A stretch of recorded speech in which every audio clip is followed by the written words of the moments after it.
Hello friends, আমি এসেছি এখন কর্ণাটকে আদা লোড করতে। দেখতে পাচ্ছেন কি লেখা লেখা পড়তে হলে অবশ্যই আপনারা কমেন্টে জানাবেন। আমার গাড়ি এখানে লোড হবে। দেখতে পাচ্ছেন লোড করতে এসেছি।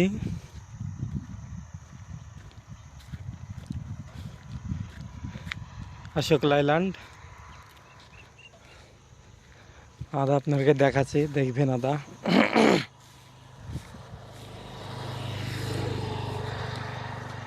इधर हो जाएगा, इधर हो जाएगा लोड। मालूम नहीं है होता है कि नहीं होता है आपको मालूम है। मुत्तु भाई দেখতে পাচ্ছেন आधा मुत्तु भाई लोड करता है।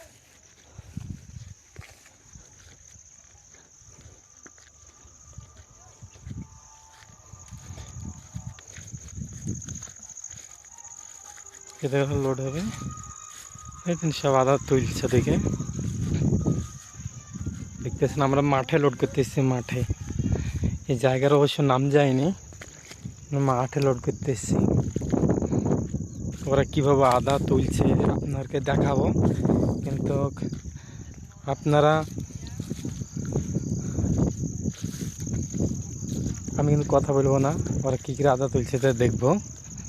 আপনারা অবশ্যই দেখবেন। ভালো লাগলে অবশ্যই লাইক, শেয়ার, কমেন্ট, সাবস্ক্রাইব করবেন আমার চ্যানেলটিকে। Truck video.